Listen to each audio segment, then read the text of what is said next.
Joining me now, Steve Pomerantz. He's the former assistant director of the FBI, #3 guy at the FBI, who also served as chief of the FBI's counterterrorism section, had 27 years with the FBI, and so we are honored to speak with you today, Steve. You're a great guest to have on this.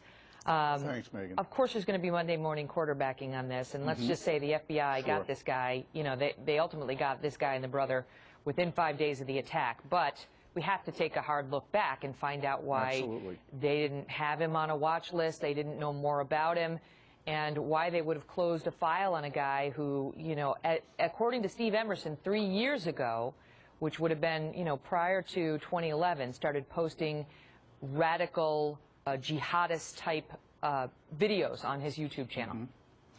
Well, let me say this, as the former chief of counterterrorism, to get the kind of information that's being talked about now in relation to this individual is a extremely common occurrence. Happens not 10 times a week, but hundreds of times. You get fragments of information from foreign intelligence services about people living in this country. Oftentimes, they're general, just as you described it, so they have some extremist ties.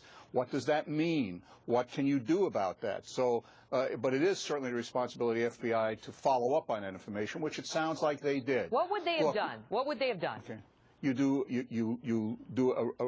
checks on the individual. You do some rudimentary investigation. You look at his activities as best you can. Talk to some people. Review public records. See if he's got arrest records. Try to get some sense of what is he employed? What is he going to school? Once you do all that, if there's nothing concrete, look, this is a free country. To post hateful material on the web, to engage in propagandizing, and act in sympathy with certain terrorist groups is not illegal in this country until you cross that line where you do something that actually is illegal. We have hundreds of people, if not thousands of people in this country who we have identified as having some sort of sympathy to foreign terrorist organizations.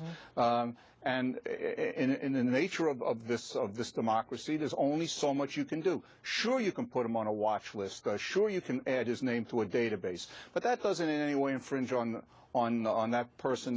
potential for that person to ultimately engage in an act of violence. Here's a tough question. As I see it, the toughest question out of this. Even if all of that is true, then why on Monday night, in the wake of the terror bombs in Boston, didn't the FBI, you know, the guy who had talked to him, because the mother of these two suspects is claiming the FBI used to come to our home, they used to talk to me, they told me that my son was really an extremist. You know, now the mother's also said some wacky things, but so I'll put that catch on it. But they admit, the FBI, they looked into him. Why on Monday night didn't they say, all right, terror attack in Boston? We just talked to a guy in 2011 in Boston who had been red flagged to us. Let's just look at our records. Let's go back and look at all of our records. Oh, wait, there's his picture. Oh, wait, he looks exactly like suspect #1 that 4 days later they asked the public for help identifying. Yeah, I can't answer that question, Megan. I don't know whether that was done or whether it was not done. You would think if they had that kind of information, if they had a photo, that would have been done. And I can't answer that question. Would that I know it's so easy to Monday morning quarterback, so please forgive me. I'm playing devil's advocate here.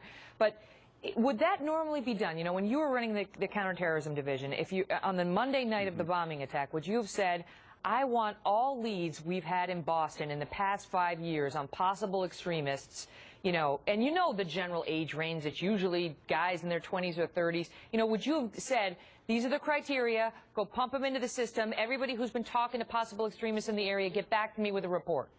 You know, Megan, I use that old expression you've heard a million times in terms of investigations on law enforcement. You round up the usual suspects, or at least you identify the usual suspects. That's one of the first things you do in any kind of a criminal investigation. And this ultimately or fundamentally is a criminal investigation. And you certainly do it. You try to identify likely suspects in the area. Whether that was done in this case or not, I just don't know the answer to that. You know, everything that was done by the FBI, I'm sure is going to come out, because you're asking good questions. Everybody's going to ask these same questions. Certainly Congress is going to want to know. So to go back and see what kind of information did we get, if indeed it is from was Russian-based. What did the FBI do to follow up? What did they do in terms of going back and asking the Russians for for more detail. All of this is going to become public and obvious in the months to come. I'm certain of that, and I think it's only fair to wait until all that is in and then make your judgment.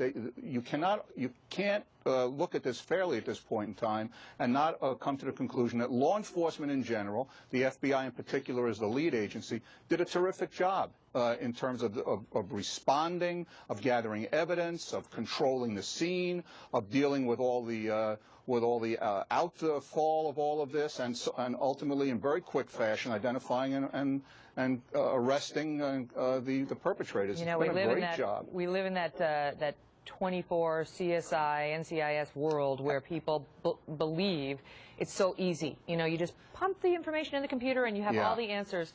And that's sadly, unfortunate, Megan. It's just not true. That's unfortunate. And, you know, now comes the really difficult part and the part of the investigation where people need to be patient, because the FBI and the rest of the intelligence and law enforcement community will turn inside out to identify any possible additional suspects and subjects, to determine all the activities of these two guys. The net will be cast far and wide, and every lead will be uncovered. And we need to have some patience to allow them to do that, because this is not CSI. Yeah, it's the real world. This is the real world. Steve, thanks so much for being here. You're welcome. All the best to you.